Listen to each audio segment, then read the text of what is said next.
Keluaran pasal 9. Tulah kelima, penyakit sampar pada ternak. Berfirmanlah Tuhan kepada Musa, "Pergilah menghadap Firaun dan berbicaralah kepadanya.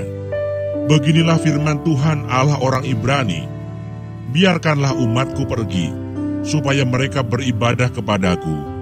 Sebab jika engkau menolak membiarkan mereka pergi dan masih menahan mereka, maka ternakmu yang ada di padang, kuda, keledai, unta, lembu sapi, dan kambing domba akan kena tulah Tuhan, yakni kena penyakit sampar yang dahsyat.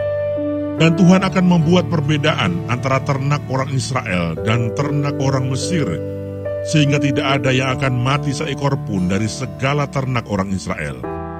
Selanjutnya Tuhan menentukan waktunya, firman-Nya, "Besoklah Tuhan akan melakukan hal itu di negeri ini." Dan Tuhan melakukan hal itu keesokan harinya. Segala ternak orang Mesir itu mati, tetapi dari ternak orang Israel tidak ada seekor pun yang mati. Lalu Firaun menyuruh orang ke sana, dan sesungguhnya lah dari ternak orang Israel tidak ada seekor pun yang mati. Tetapi Firaun tetap berkeras hati dan tidak mau membiarkan bangsa itu pergi. Tulah keenam, Barah. Berfirmanlah Tuhan kepada Musa dan Harun, "Ambillah jelaga dari dapur peleburan serangkup penuh, dan Musa harus menghamburkannya ke udara di depan mata Firaun.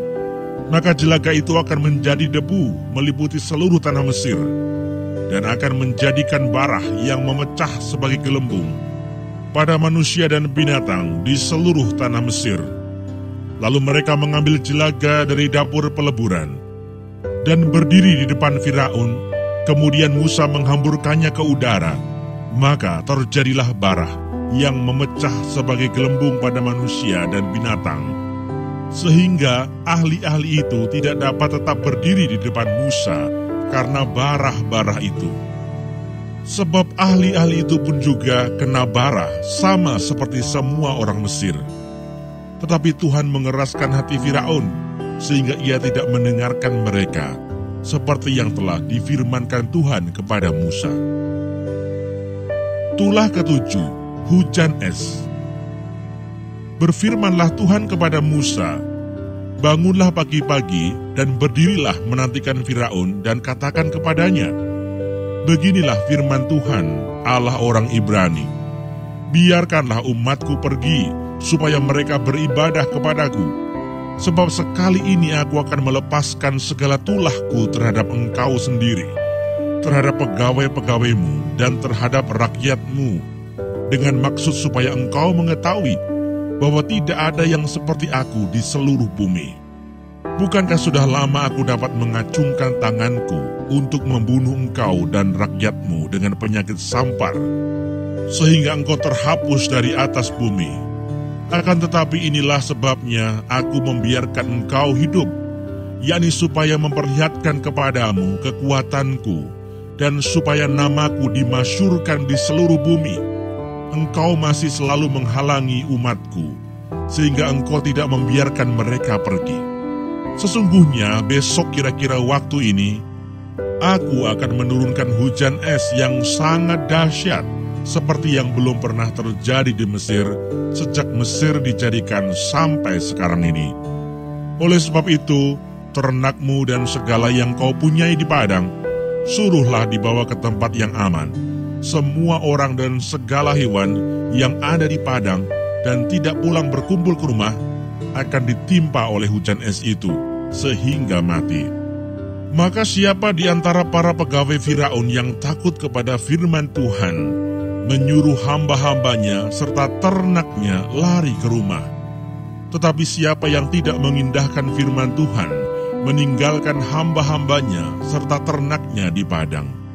Berfirmanlah Tuhan kepada Musa, "Ulurkanlah tanganmu ke langit, supaya hujan es turun di seluruh tanah Mesir, menimpa manusia dan binatang, dan menimpa tumbuh-tumbuhan di padang di tanah Mesir." Lalu Musa mengulurkan tongkatnya ke langit, maka Tuhan mengadakan guru dan hujan es, dan api pun menyambar ke bumi, dan Tuhan menurunkan hujan es meliputi tanah Mesir. Dan turunlah hujan es, beserta api yang berkilat-kilat di tengah-tengah hujan es itu. Terlalu dahsyat, seperti yang belum pernah terjadi di seluruh negeri orang Mesir sejak mereka menjadi suatu bangsa. Hujan es itu menimpa binasa segala sesuatu yang ada di padang, di seluruh tanah Mesir. Dari manusia sampai binatang, juga segala tumbuh-tumbuhan di padang ditimpa binasa oleh hujan itu, dan segala pohon di padang ditumbangkannya. Hanya di tanah Goshen, tempat kediaman orang Israel, tidak ada turun hujan es. Lalu Firaun menyuruh memanggil Musa dan Harun serta berkata kepada mereka, "Aku telah berdosa sekali ini. Tuhan itu yang benar, tetapi aku dan rakyatkulah yang bersalah. Berdoalah kepada Tuhan. Guruh yang sangat dahsyat dan hujan es itu sudah cukup. Maka aku akan membiarkan kamu pergi.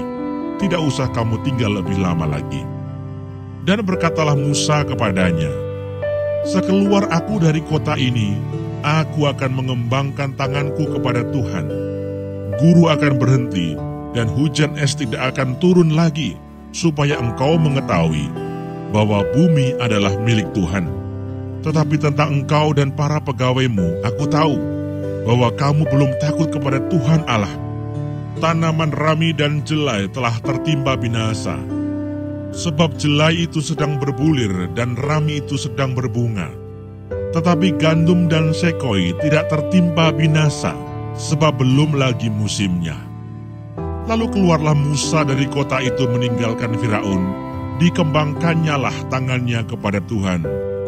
Maka berhentilah guruh dan hujan es, dan hujan tidak tercurah lagi ke bumi. Tetapi ketika Firaun melihat bahwa hujan es dan guruh telah berhenti, maka teruslah ia berbuat dosa. Ia tetap berkeras hati, baik ia maupun para pegawainya.